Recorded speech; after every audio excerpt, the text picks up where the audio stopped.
감사합니다. 아름다운 찬양 하나님께서 영광 받으셨으리라 생각합니다. 현란한 특별히 코끼리와 문어를 열심히 팔을 흔들어 찬양해 주신 그래도 감사를 드립니다. 특별히 오늘 수수감사절 맞아서 우리 좌우 옆뒤의 분과 우리 인사하고 말씀을 같이 나누도록 하겠습니다. 해피 땡스기빙 함께 인사 한번 나누시기 바랍니다.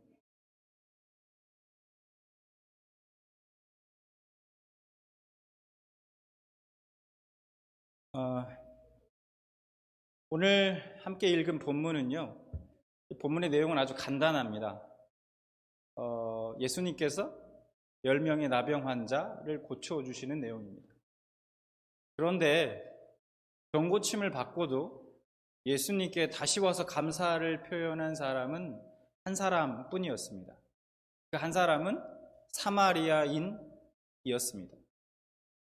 예수님은 감사하러 온 사마리아인으로 인해서 감격해 하신 동시에 나병을 고침받고도 감사할 줄 모르는 다른 9명에 대해서 안타까워 하셨습니다. 예수님께서 예루살렘으로 가시는 중이었는데요, 이 사마리아와 갈릴리 사이를 지나가고 있었습니다. 가시다가 그냥 가시면 되는데 한 마을로 들어가시게 됩니다. 그 마을은 그냥 보통 마을이 아니라 나병 환자들이 격리되어 살고 있던 그런 마을이었습니다. 유대 사회에서 나병 환자들은 사회에서 완전히 격리되어 살아야만 했습니다.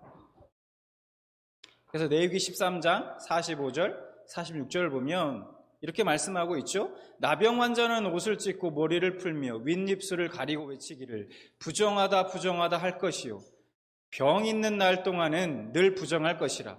그가 부정한즉 혼자 살되 진영 밖에서 살지니라.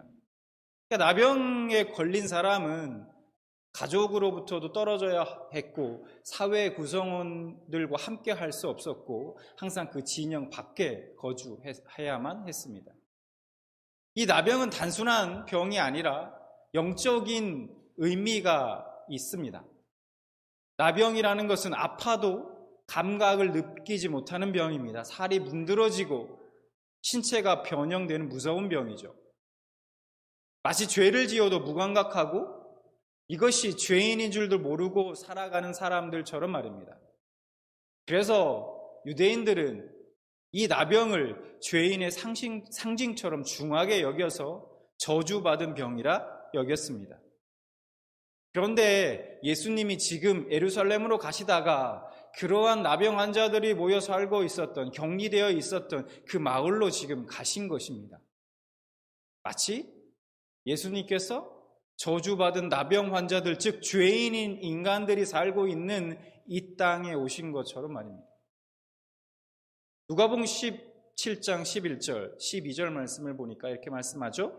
예수께서 예루살렘으로 가실 때에 사마리아와 갈릴리 사이로 지나가시다가 한 마을에 들어가시니 나병 환자 10명이 예수를 만나 멀리 서서, 그때 나병 환자 10명이 예수님이 지나가시는 것을 보고요, 가까이 다가가서는 안 되거든요. 절대 다가가서는 안 됩니다. 잘못하면 돌에 맞아 죽을 수도 있어요. 멀리 서서, 다가가지 못하고 멀리 서서 예수님께 큰 소리로 외칩니다. 13절, 소리를 높여 이르되 예수 선생님이여 우리를 불쌍히 여기소서 하거늘. 누가복음 5장에서도 보면요, 예수님께서 갈릴리 어떤 한 동네에서 나병 환자를 고치신 일이 있었습니다. 그리고 그 일 때문에 예수의 소문이 더욱 퍼졌다라고 성경은 기록하고 있습니다. 즉 그들은 아마도 그 예수의 소문을 들었던 것 같습니다. 예수님은 그들의 간절한 외침을 외면하지 않으시고 그들에게 이렇게 말씀하십니다. 14절, 보시고 이르시되 가서 제사장들에게 너희 몸을 보이라 하셨더니 그들이 가다가 깨끗함을 받은지라. 그런데 여러분, 예수님은요, 왜 그 자리에서 고쳐주시지 않으셨을까? 그냥 고쳐주시면 됐는데 고쳐주시지 않았습니다. 왜 제사장에게 가서 몸을 보이라고 말씀하셨느냐 하는 것이죠. 제사장에게 보이라는 것은요, 나병 환자가 깨끗해졌을 때 그 깨끗해졌다는 것을 이 제사장만 선언할 수 있었습니다. 그런데 여러분, 지금 그들이 이 예수님의 말만 듣고 그 마을을 벗어나 제사장에게 간다는 것이 쉬운 일이었을까요? 아직 아무 일도 일어나지 않았습니다. 나은 것이 아니에요. 그런데 제사장들에게 너희 몸을 보이라고 말씀하십니다. 그 예수님 말만 믿고 격리되었던 마을을 벗어나 제사장들에게 간다? 그것은 목숨을 걸고 해야만 하는 것이었습니다. 그런데 그들은 그 말씀에 순종했습니다. 그 의미는 그만큼 그들은 예수님에 대한 믿음이 있었다는 얘기일 것입니다. 그 예수님의 말을 믿고 떠났던 그들에게 놀랍게도 엄청난 일이 일어납니다. 그들은 모두 가던 중에 자신의 나병이 치유되는 것을 알게 됩니다. 치유된 것을 알게 돼요. 그 후에 10명이 모두 깨끗이 나았는데 그들 중에 한 명이 자기의 병이 나은 것을 보고 큰 소리로 하나님께 영광을 돌리면서 가던 길을 멈추고 예수님께 되돌아왔습니다. 그리고 예수님 발 앞에 엎드려 감사를 드립니다. 15절 16절 말씀을 보니까 그 중에 한 사람이 자기가 나은 것을 보고 큰 소리로 하나님께 영광을 돌리며 돌아와 예수의 발 앞에 엎드려 감사하니 그는 사마리아 사람이라. 그런데 그 한 사람이 누구라고 말씀하고 있습니까? 사마리아 사람이었다고 말하고 있습니다. 그리고 예수님이 이렇게 말씀하십니다. 17절 18절 예수님께서 대답하여 이르시되 10사람이 다 깨끗함을 받지 아니하였느냐? 그 9은 어디 있느냐? 이 이방인 외에는 하나님께 영광을 돌리러 온 자가 없느냐 하시고. 여러분, 저는 정말 여기서 궁금한 것이 있습니다. 정말 궁금했어요. 이 말씀을 제가 일주일 동안 내내 묵상하면서 하나님 도대체 왜 10명이 고침을 받았는데 이 사마리아인 한 사람만 예수님께 돌아와서 감사를 드렸느냐 하는 겁니다. 너무 궁금했어요. 왜 그 나머지 9명은 돌아와 감사하지 않았을까요? 여러분들도 한번 생각해 보시기 바랍니다. 일단 돌아와 감사한 그 한 사람이 사마리아인이라고 콕 집어서 지금 말씀하고 있다는 거예요. 그렇다는 얘기는 나머지 9명의 사람들은 유대인일 가능성이 매우 높다는 것이죠. 유대인들은 사마리아 사람들 아주 싫어했습니다. 상종조차 하지 않았어요. 이방인들보다 더 싫어하는 사람들이 바로 사마리아 사람들이었습니다.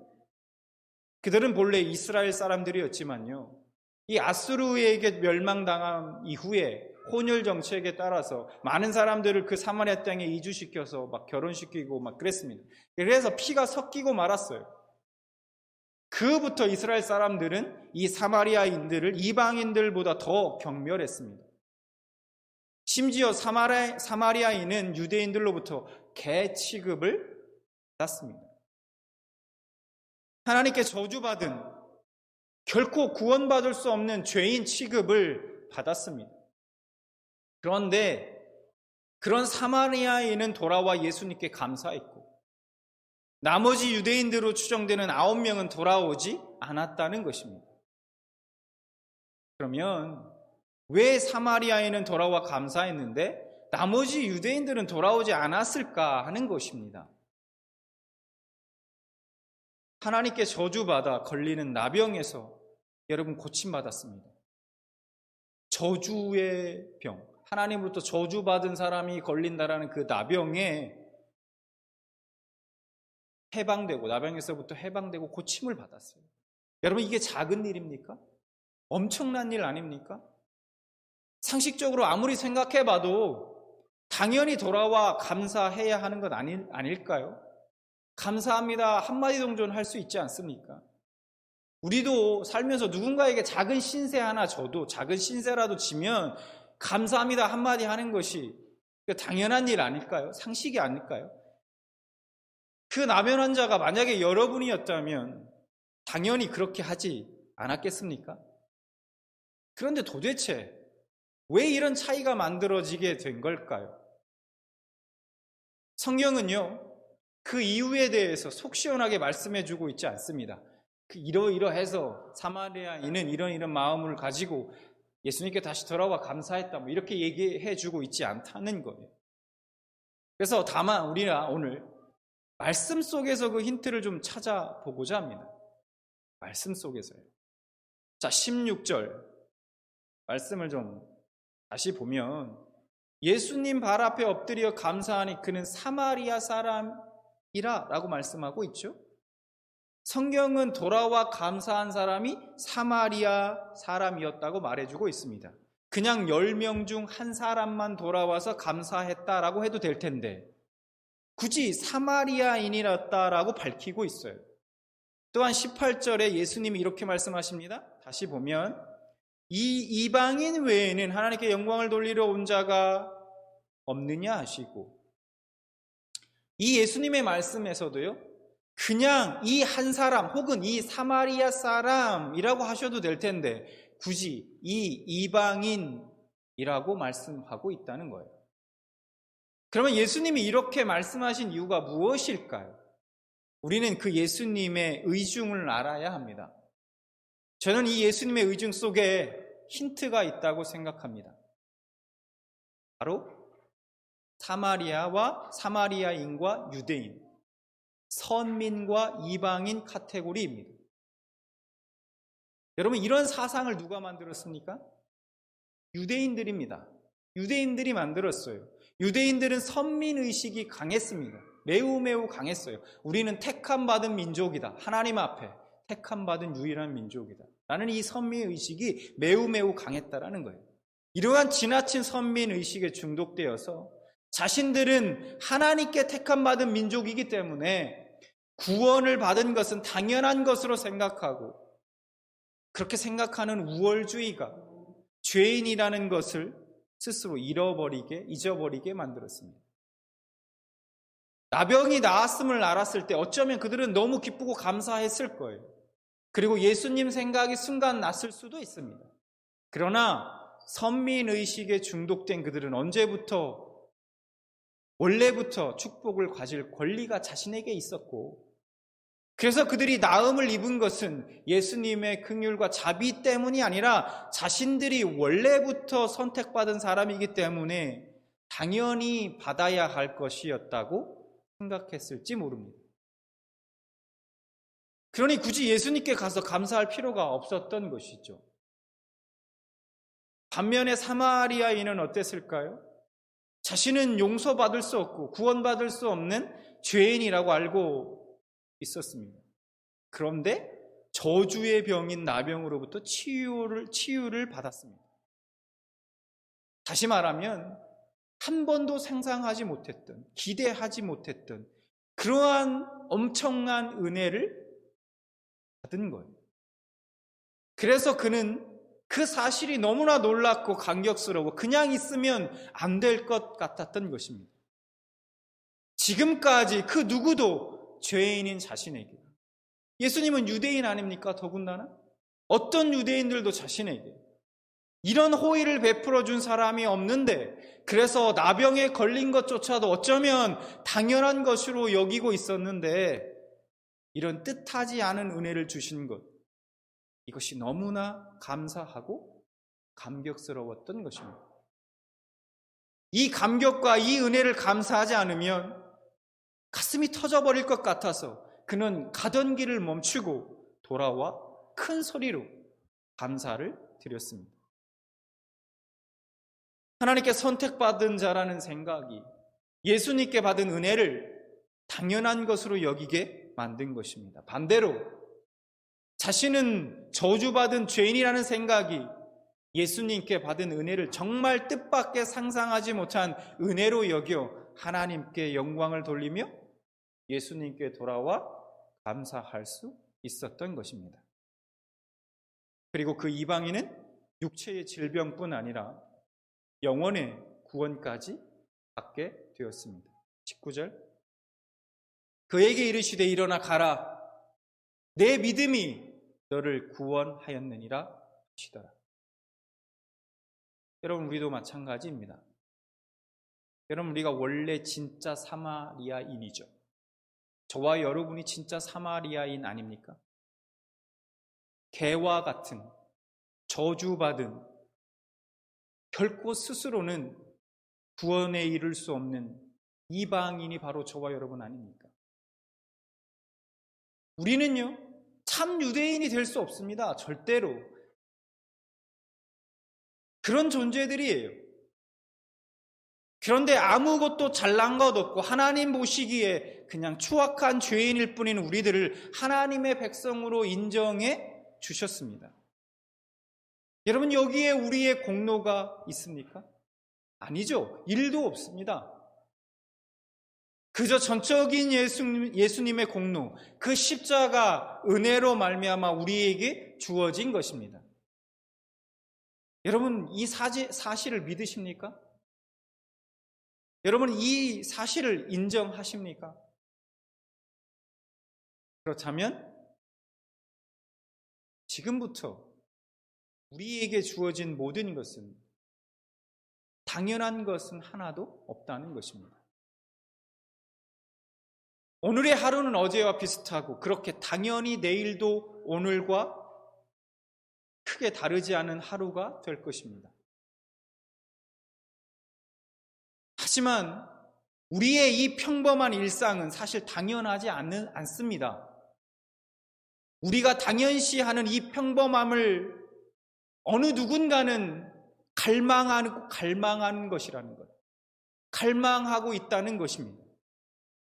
우리가 당연하게 보는 삶을, 듣는 소리, 먹는 음식, 우리가 걷는 걸음, 그건 누군가에는 일상이 아니라는 거예요. 누군가에게는. 매일 당연하게 만나는 가족과 친구도 누군가에겐 간절하게 원하는 어떤 것입니다.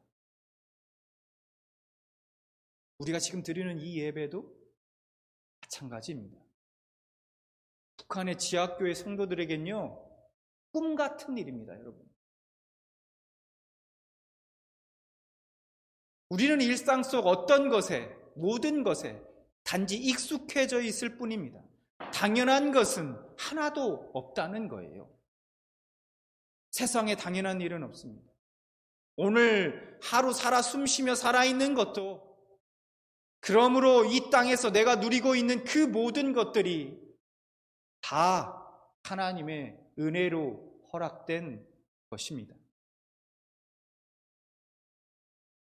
오늘부터 여러분 모두가요, 우리가 하루하루 매일의 분주한 삶 속에서요, 꼭 자신에게 한 번쯤은 이 질문을 꼭 해보시기 바랍니다. 지금까지 내가 누려온 것들이, 지금 내가 누리고 있는 것들이 과연 정말 당연한 것인가? 이 질문을 꼭 스스로에게 던져보시기 바랍니다. 여러분, 나는 죄인이라는 것을 인정하십니까? 여러분, 이것을 깨닫는 것이 정말 큰 은혜입니다. 여기서부터 감사는 시작되는 것입니다. 나는 죄인이라는 것을 잊으면, 그것을 잊고 살아가면 우리 삶에서 감사가 사라져버립니다. 하나님께서 은혜로 허락하신 것들이 당연한 것이 되어버립니다. 나의 열심으로 이룬 것이라 그렇게 생각하게 됩니다. 그렇게 감사를 잃어버리는 것이죠. 나는 용서받을 수 없는 죄인이라는 것을 매 삶에서 인정할 때, 오늘 함께 부른 이 은혜라는 찬양의 가사가 가슴 절절하게 뜨거운 감격으로 다가오는 것입니다. 지금까지 지내온 모든 시간, 아침 해가 뜨는 것, 내 코끝을 스치는 그 꽃향기까지도 당연한 것이 아니구나. 내가 하나님의 자녀됨으로 오늘 하루도 이 삶 가운데 살아갈 수 있는 것, 자녀됨을 누리고 살아가는 것, 그래서 이 자리에 이 시간에 여기에 나와서 하나님을 부르며 아버지라 부르며 예배할 수 있는 것, 그것이 당연한 것이 아니었구나. 그렇습니다. 하나님, 모든 것이 하나님이 주신 은혜입니다. 내 삶에 주어진 모든 것에 감사하고 주의 은혜가 감격스럽고, 그래서 그 은혜를 감사하지 않으면 견딜 수 없는 상황이 되는 것입니다. 날마다 여러분의 삶 가운데 감사가 끊이지 않고 넘치는 여러분의 삶이 되길 진심으로 축원합니다.